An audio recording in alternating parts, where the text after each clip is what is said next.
Sounds like Darren's going to be out at least 2 weeks, 2 to 4 weeks. Is your reaction to that? I mean, let's start with just it's a concussion protocol, and then as you know, I think that stuff is. I don't want to say it's day to day because it's not with the concussion protocol. But once when we get further updates, we'll know. So right now he's out, and other guys are in the spots. But Ken said it's also a shoulder. That's the 2 to 4 weeks. So just my understanding is I don't think the shoulder will hold him back any longer than whatever the concussion coming back from the concussion is. That's my understanding.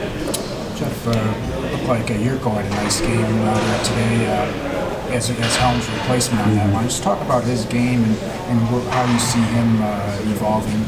Well, you know, I think Yerks is one of those guys that's in a spot. He knows it that you know he's had an opportunity to play up here for a year and a half basically. When he left us in Grand Rapids at my second year, he was one of the. I think he was a point per game in the league. He was starting to evolve into a real go-to player.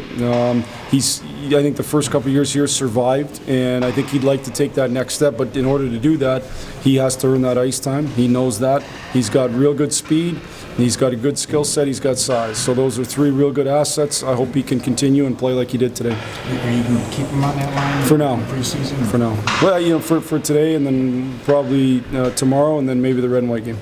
how have you kind of seen Anthony Mantha evolve over the past year? I mean, he got the injury and then going through his first year pro and. The one thing with Anthony is a player like him, he's got to score. That's what he does, and that's a confidence thing. I thought last year, and I saw this the year before with Yurko. You come in with a ton of confidence. All of a sudden, with the injury and whatnot, it was a little bit harder than probably he thought it was going to be.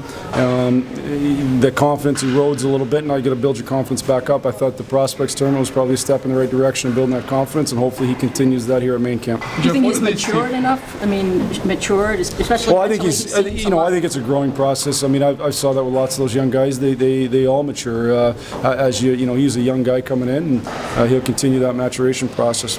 Just kind of the segue to that, just the junior to the pro. What's the biggest adjustment you think for a kid like that, or what do they learn the most from that? I think whether it's junior, college, anytime you move up levels, and the same is true with the American League to the NHL. Anytime you move up levels, you probably got away with some things at the previous level because your talent was such that, especially in junior, where your talent level may be way better than the next group's talent level, and so you have to find how to play what I call the right way, or play, and especially in our system where we demand that you're going to play a 200-foot game and you're going to play from the defensive side of the puck. So it takes a while to learn how to create offense while playing that way.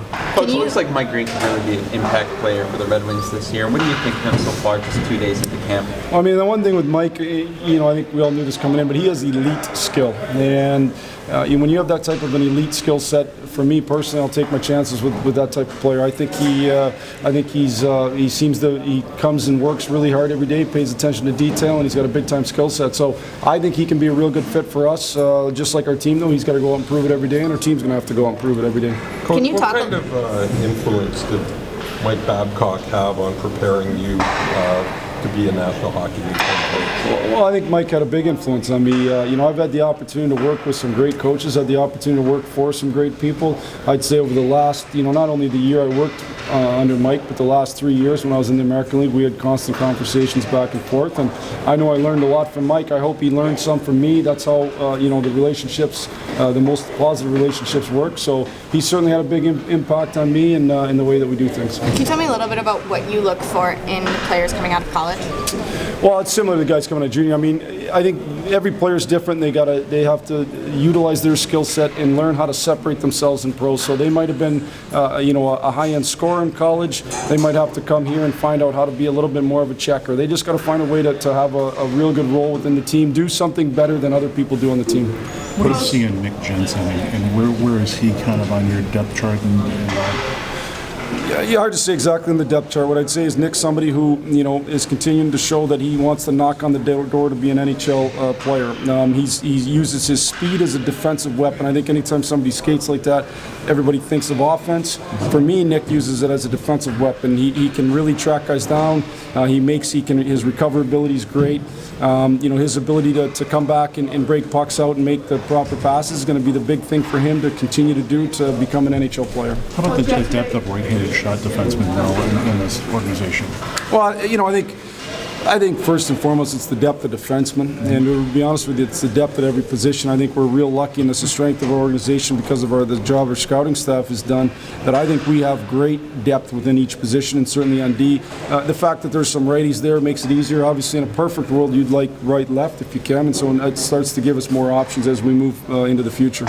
Players keep saying things like refreshing. Yesterday, Henrik said he has to think a little bit more out there this training camp. You must be throwing some new stuff at them. Well, I just think it's not a whole lot different in terms of our systematic play, but the way we might practice it is different. Some of the verbiage might be different. Meetings are different. It's just again, I'm Jeff Blashill. I'll coach the way I've always coached, and I think just in that it's different. So I think everybody likes new challenges, and it's a new challenge for me. It's a new challenge for these guys, and so in that case, I think hopefully it gives us energy. What do you want to see from Marchenko here in camp and preseason to take his game to the next level? Well, I mean, I'd like him to execute at a high level, and so the biggest thing with Marchie's extremely smart. He knows how to gap really well. I think he's an elite passer of the puck, so he can go back under mega pressure and make passes to break us out of the zone. He's going to have to defend great. He's going to have to make great passes on the breakout and make as little mistakes as possible. I think efficiency is the key for defensemen, and certainly for somebody like Marchie, he needs to be mega efficient. Dylan Larkin said he would like to see you smile more. Do you go with the George Costanza philosophy? If you look angry, people think you're busy, or no, my wife would like to see me smile more too. But no, I think I'm somebody who, when it's time to go to work, we go to work. When it's time to have fun, I certainly like to have fun. Do you plan on playing Glendenning on the wing?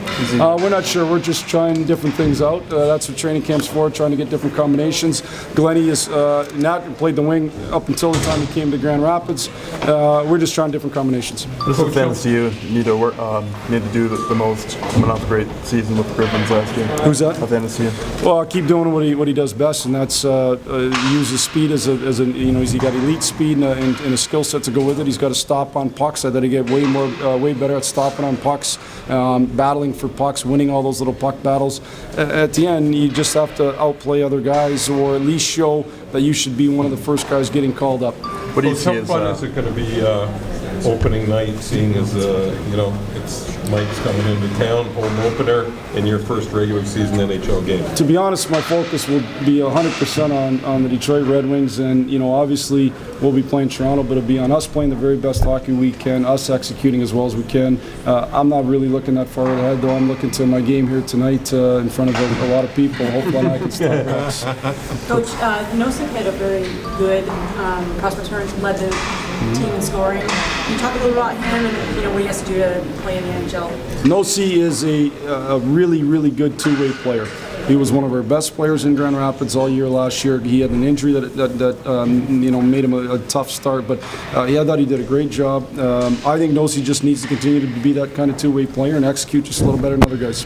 What do you see of NSU's NHL outlook being like down the line? Well, I think if he can continue to progress, which he has so far, the thing about sports is it's relentless, and he had a good year last year, but last year's over. What do we do today? What do we do tomorrow? He's going to have to continue to produce at a high level, and by produce I don't mean just points, I just mean come out and execute at a real high level. Thank you.